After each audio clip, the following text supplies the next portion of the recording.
The night Kofi turned 17, someone tried to kill him. Not with poison, not with a blade, with silence. They erased his name from the royal records. They locked his mother in a room with no windows, and they told the whole kingdom that Prince Kofi, the firstborn son of King Ajeman, had never existed. But they made one mistake. They forgot to kill him. My name is Kofi Ajeman Asante, and before I tell you what I became, let me tell you what I lost. I was born in the palace of Asantewa, a kingdom sitting at the edge of the great forests where the rivers run gold and the birds sing in 2 languages. My father, King Ajeman, was not a cruel man. He was something worse. He was a weak man who let cruel people whisper in his ear. His chief advisor, a man named Boating, had been in that palace longer than I had been alive. He wore white every single day. He smiled at everyone.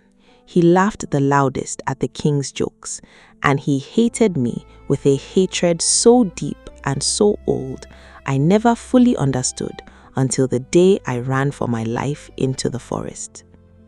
My mother's name was Aqua. She was not born into royalty.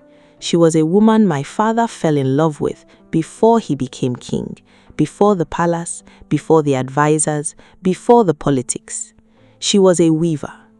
Her hands could take the most broken threads and make something beautiful. She tried to do the same with me. Kofi, she used to say, a king does not prove himself with a crown. A king proves himself with his choices. I was 17 when I learned what she meant. It started with a ceremony. Every prince in the kingdom of Asantewa had to undergo the ritual of claiming, a ceremony where the royal elders would confirm your bloodline, read your ancestors' verdict, and officially make you heir to the throne. I was nervous. I had been preparing for years. My mother had braided my hair the night before, whispering prayers into every strand. My father had looked at me that morning and nodded, one of those nods that carried 1,000 words he didn't know how to say. I walked into the great hall with my chin up. The elders sat in a half circle. The drums were playing. The whole palace, servants, guards, nobles, they were all watching. And then Boating stepped forward. He cleared his throat. He unrolled a scroll, and he read in his calm, practiced voice, "By the ancient law of the Asantewa blood covenant, the firstborn must carry the sacred mark on his left wrist before the elders can confirm his claim to the throne. Without this mark, he cannot be king. Without this mark, he is nothing." The hall went quiet. I looked down at my left wrist. Nothing, smooth skin. I felt something cold move through me. Not fear, something older than fear. I looked at my father. He would not meet my eyes. I looked at Boating. He was smiling. That night, they locked me in a small room in the back of the palace. No explanation, no trial, just guards, just silence. My mother came to me just before midnight. I heard her footsteps. I knew them like I knew my own heartbeat. She pressed her mouth to the crack in the door and she whispered, "Kofi, they are going to announce that you are an imposter. They are going to say you are not your father's son. By morning, you will be arrested. By tomorrow night." She didn't finish the sentence. I didn't have to. "Run," she said. "Run north into the deep forest. Follow the river until the water turns dark. And Kofi," her voice broke, "do not come back until you know who you are." I heard the guards coming for her. I heard her being pulled away. I heard her screaming my name once, just once, before the sound was swallowed by the thick palace walls.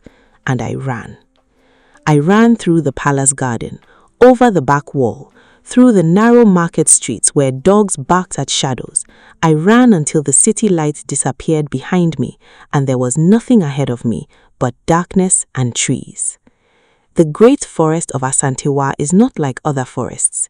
People say it is alive, not like a plant, like a person, like it watches you, like it decides what it shows you based on what you deserve to see.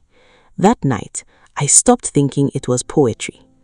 The deeper I went, the stranger the forest became. The trees were enormous, old, so old they felt like ancestors. Roots rose out of the ground like the backs of sleeping giants. The air smelled like rain and something else, something older, something I had no name for. I was running and crying and not sleeping and not eating and not thinking straight. And then I fell. Not a small fall, a real fall, into a ravine I didn't see coming because it was dark and I was exhausted and I was 17 years old and completely, totally alone. I hit the bottom hard. I lay there for a long time. I was not dead, but I was not okay. My left arm burned. I thought I had broken it.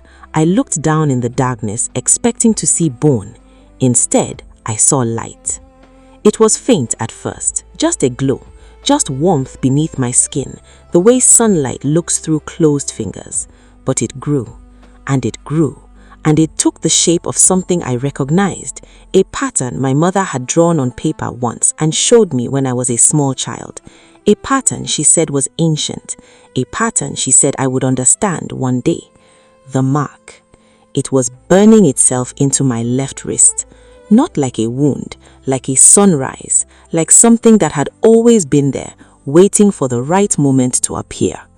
I lay at the bottom of that ravine, in the dark, in pain, alone, with no kingdom and no name and no future, and the mark on my wrist glowed gold.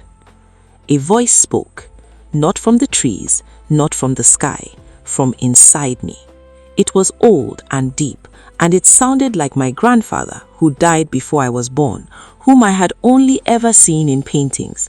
It said, "You did not lose the mark, Kofi. You had to be broken before it could appear. A mark given at birth is a gift. A mark earned in the wilderness is a weapon." I closed my eyes.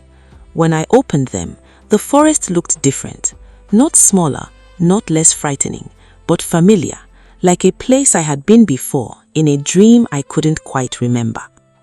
Her name was Mameya. I found her, or maybe she found me, 3 days after my fall. I had been surviving on berries and river water, following the current northward, sleeping in the crooks of ancient trees. She was sitting outside a small house made of dried mud and old wood, weaving something with her hands. She didn't look up when I approached. She just said, "Sit down, Prince. You look terrible." I stopped walking. "How do you know who I am?" She looked up then. She had eyes the color of dark honey and a face that had lived through everything. She said, "I knew your grandfather. I knew your mother before she ever went near that palace, and I have been waiting for the one who carries the mark since before you were born." She made me eat, she made me sleep.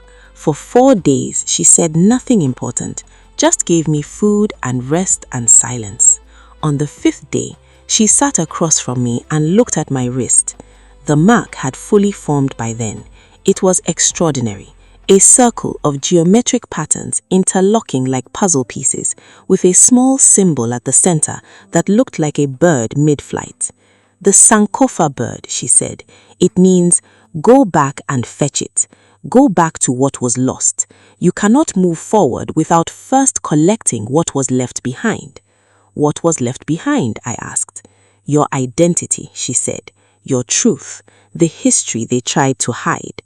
She reached into a worn leather bag beside her and pulled out a folded piece of cloth. She unfolded it slowly, like it was something sacred. It was a letter, written in my grandfather's handwriting. My grandfather, King Asante the Elder, the man who founded our kingdom, had written the letter 40 years before my birth. In it, he described the sacred mark of the Asantewa bloodline. He explained that the mark did not appear at birth, it appeared at the moment of greatest trial, when the heir was tested by loss, by exile, by the willingness to survive alone. It was a test designed by the ancestors themselves, not to weed out the weak, but to ensure that only the one who had truly suffered could lead, because only suffering teaches you how to have mercy. Only being powerless teaches you how to use power well. And there was something else in the letter, a name, Boating. My grandfather had written Boating's name 40 years before any of this happened. He had written, "There will come a man who wants the throne, not for his people, but for himself. He will hide behind loyalty. He will smile like sunshine. He will wait until the king is vulnerable, and then he will move like a snake in tall grass. Watch for the man who smiles too often. Watch for the man who never raises his voice. Quiet men with loud ambitions are the most dangerous of all." I sat with that letter for a long time. Mamiya watched me read. She watched me cry. She watched me get angry. She watched the anger pass through me and become something harder and colder and more useful. She watched me become a man. I stayed in the deep forest for 3 years. This is the part of the story people don't want to hear, because there is no glory in it. There is no drama. There is only quiet, grinding, daily work. Mamiya taught me things. She taught me how to read the land, how to know when rain is coming before a single cloud appears, how to move through a crowd of people and see what everyone is actually thinking underneath what they say.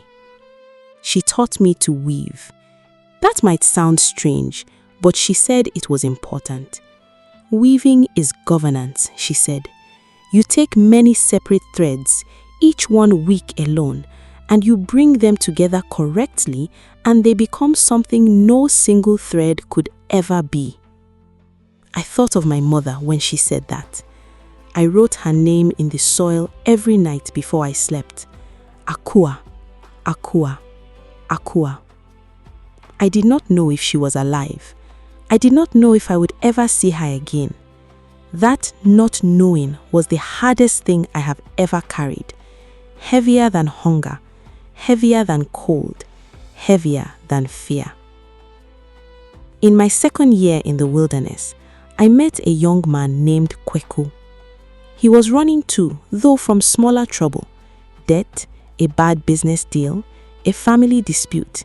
He found me near the river and asked if he could share my fire. I said yes. He had a quick mind and a good laugh and a loyalty that was completely unconditional once it was given. Within a week, he was my closest friend. Within a month, he was the first person to swear to me not as a prince, but as a man who had earned his trust. "I don't care about thrones," Kweku told me once, "but I care about you. Where you go, I go." He became my first ally, my right hand, my brother in every way that mattered. By my third year, there were 11 of us. Farmers who had been cheated by Boateng's new tax laws, traders whose businesses had been destroyed by corrupt officials, a young woman named Abena who had been forced out of her village by soldiers who worked for Boateng, a former palace guard named Mensa who could not watch what was happening to the kingdom and stay silent. None of us had weapons. None of us had money. We had truth, we had numbers, and we had the patience of people who had nothing left to lose. I came back to Asantewa on a night with no moon. 3 years had changed me. I was no longer the nervous boy who had walked into that ceremony hall with his chin up and his heart pounding. I was someone who had been broken open and rebuilt from the inside. I was someone who had sat with my own grief and my own fear long enough to understand that neither of them was my master. We did not come with swords drawn. We came quietly. We came through the back roads. We came through the markets and the farms and the small communities where ordinary people lived ordinary lives under extraordinary pressure. We came talking. Not about me, about them. about the farmers who could not feed their families because of Boateng's taxes, about the children who had no schools because the money was missing, about the king, my father, who was no longer making decisions but was simply sitting on a throne while Boateng ran everything from behind a curtain. People listened, because the truth has a sound that the human heart recognizes even when the mind is afraid. 1 by 1, 2 by 2, 10 by 10, they came. By the time we were 300, even the palace knew we were coming. Boateng sent soldiers. Mensa, my former palace guard, knew exactly how those soldiers were trained and exactly what they feared. We did not fight them. We simply stood our ground and let them see our numbers.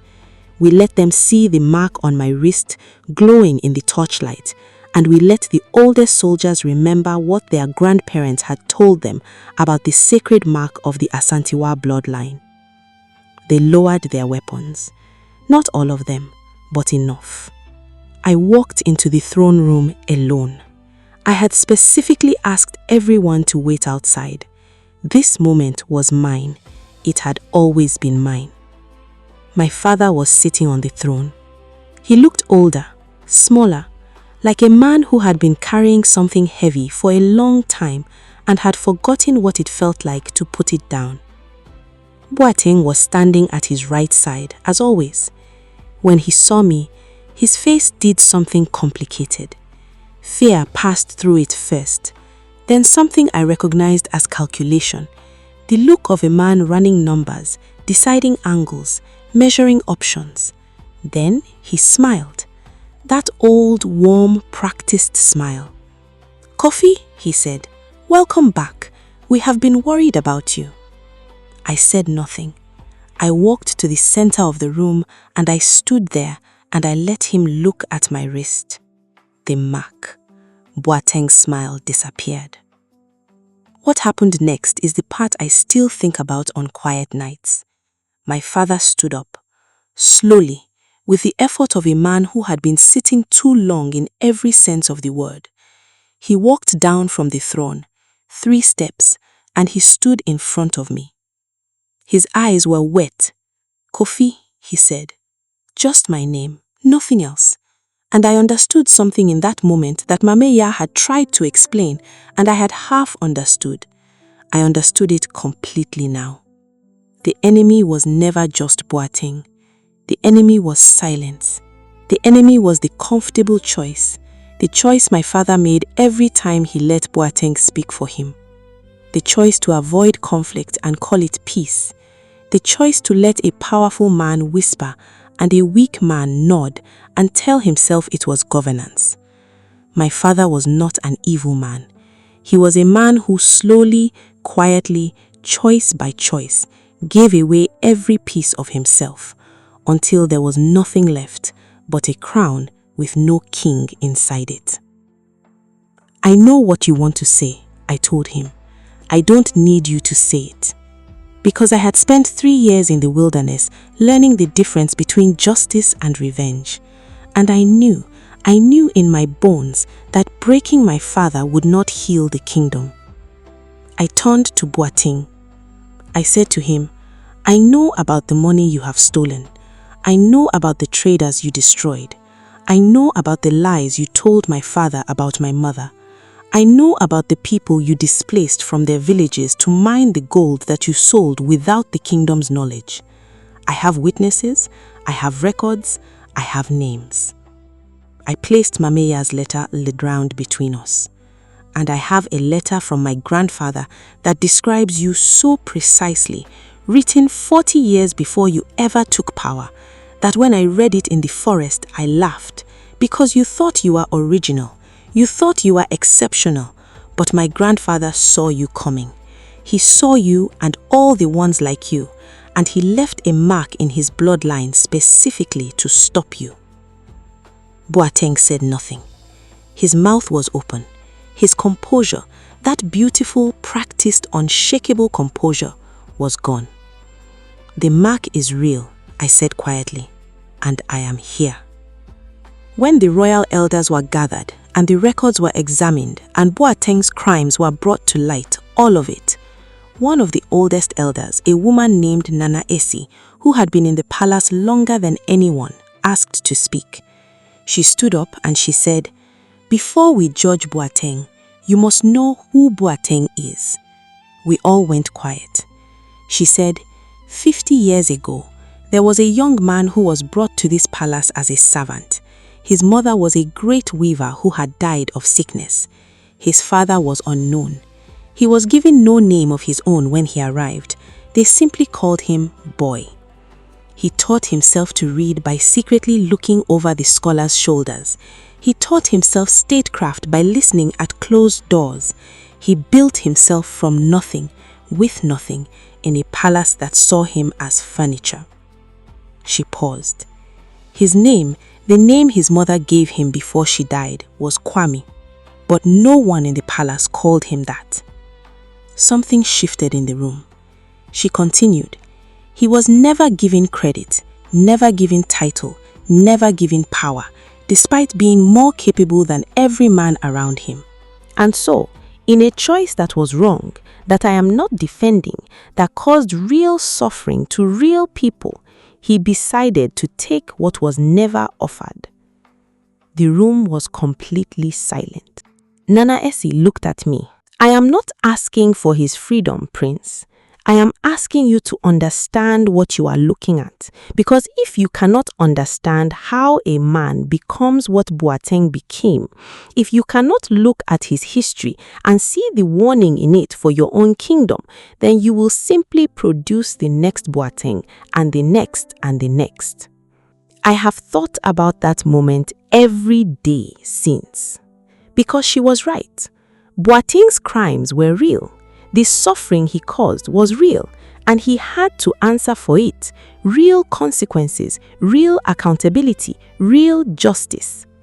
But a kingdom that produces Boatengs, that takes capable, brilliant people and treats them as invisible, as nothing, as furniture, will never run out of Boatengs, because when you deny people dignity, you do not make them weak, you make them dangerous, and you make them patient, and you make them experts at hiding. That was my first lesson as king. Not law, not war, not victory, dignity. They had moved my mother from the small windowless room sometime in the second year.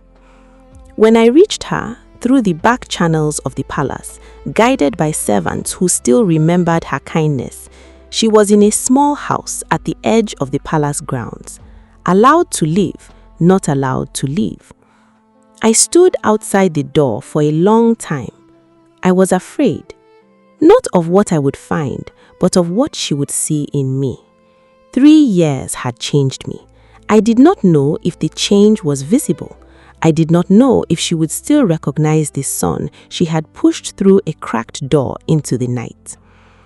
I knocked. She opened the door. She looked at my face for a long moment. Then she looked at my wrist, the mark. And my mother, the woman who had survived 3 years of confinement without breaking, without bending, without giving Boateng the satisfaction of her fear, my mother put her hand over her mouth and she sank to her knees, not in defeat, in relief. I held her for a very long time. Neither of us spoke.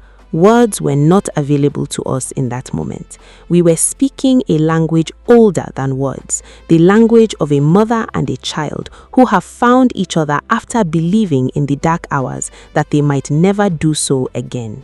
When she finally pulled back and looked at me, she touched my face with both hands. She studied every inch, like she was reading something. "You are different," she said. "Yes," I said. "What did the forest do to you?" I thought about Mamiya, about Kweku, about the letter, about the ravine, about the mark burning itself into my skin in the dark, about 3 years of nothing, no palace, no title, no name, just soil and water and stars and the slow, painful education of a man learning who he is without being told. "It introduced me to myself," I said. She smiled.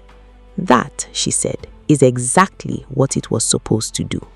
I was crowned on a Thursday morning, the same day of the week I had been born, 17 years and 3 years and another 17 days before. Mame Ya came from the deep forest. She walked the whole way. She refused any other transport. When she arrived, she sat at the front and she watched with those dark honey eyes, and she said nothing and everything at once. Kweku stood at my right side as he had promised. Abena stood at my left. Mensa was there. Every one of the 11 people who had gathered around a fire in the wilderness and decided without much logic and without much hope to believe in something, they were all there. My father placed the crown on my head. His hands were steady, and then he stepped back. He did something I did not expect. He knelt, an old king kneeling before his son, not in submission, not in shame, but in recognition, in the acknowledgement that sometimes the bravest thing a father can do is step out of the way of his child's greatness. I made him stand up. I need you beside me, I told him, not behind me, beside me. You know this kingdom. You know its wounds. I need that. His eyes were wet again. Kofi, he said, for the second time. Just my name. I had spent 3 years in the wilderness, partly waiting for him to say more than that, waiting for an explanation and justification and elaborate enough to match the size of the wound. But standing there in that throne room with the crown new and heavy on my head, I realized that my name spoken with that weight, with that weariness, with that love was the most honest thing he had ever given me. It was enough. It was exactly enough. There is a proverb I heard once in the deep forest, and I have never forgotten it. The axe forgets, the tree remembers. For a long time, I thought that proverb was about injustice, about the way those who cause pain move on, while those who receive it carry the wound forever. But I have a different reading now. The tree remembers and the tree keeps growing. That is the whole proverb. That is the whole point.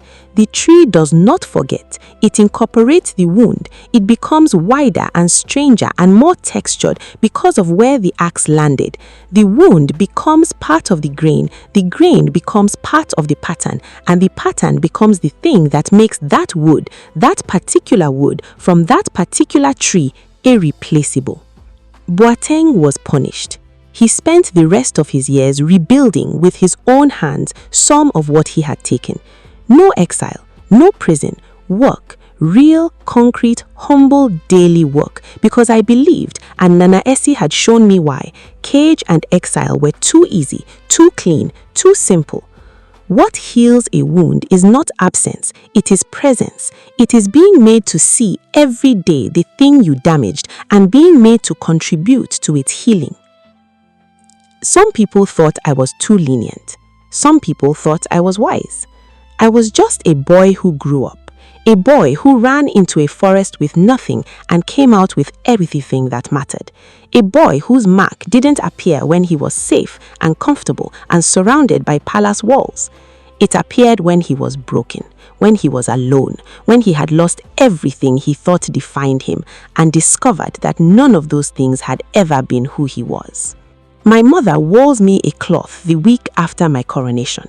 It took her 7 days. She put into it every color of what had happened to us, the dark blues of the exile, the sharp reds of the fear, the bright golds of the mark, the warm browns of the forest floor, the clean whites of the mornings when we had found each other again.